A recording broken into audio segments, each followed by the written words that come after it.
Hello, my name is Andrea Anderson. I'm here doing a historical speech for my college at Northwest Technical College. I'm taking the Introduction to Public Speaking class. I decided to do my speech on women's history or women's suffrage. I think that the topic is important to me and I thought it was interesting and I always want to learn more about it. So I'd like to share that with you. The first thing I'd like to share with you is a speech from Sojourner Truth. It was delivered in 1851 at a women's convention in Akron, Ohio.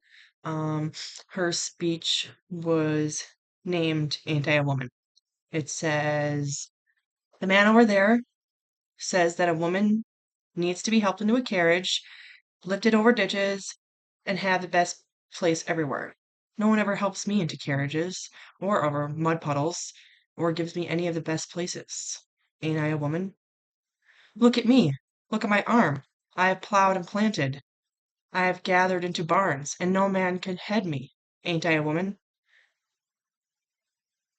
I could work as much and eat as much as a man when I could get it, and bear all the lashes as well. Aren't I a woman? I have borne 13 children. I have seen most of them sold off into slavery, and when I cried out in my mother's grief, no one but Jesus heard me. Aren't I a woman? I thought this speech was very impactful. I wanted to read it for you because in Ohio in 1851, it was important to the United States and it caused, a lot of upstir. It became very important to the women of that area in that era it persuaded them to to vote for women's rights, to be able to vote in our politics in our country. So they gained those rights not for a long time, but they were indeed important. Sojourner spent most of her life speaking to people about women's rights for it seemed like so until she was passed away. She got a statue named for her just to show she was important and to remember her. Also, the speech that I gave to you in the beginning, it wasn't fully recorded, so they only had bits and pieces of it, and they were just able to translate the best way that they could. Um,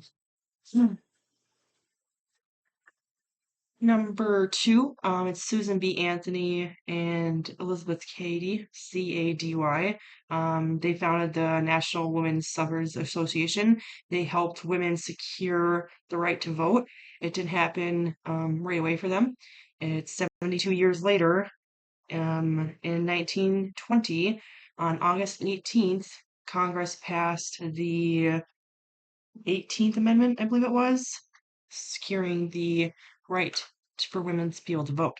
So that was pretty important. And then in the 70s, JFK passed a law called Equal Pay Act, and that gave women the right to earn the same wages for the same jobs as men were getting.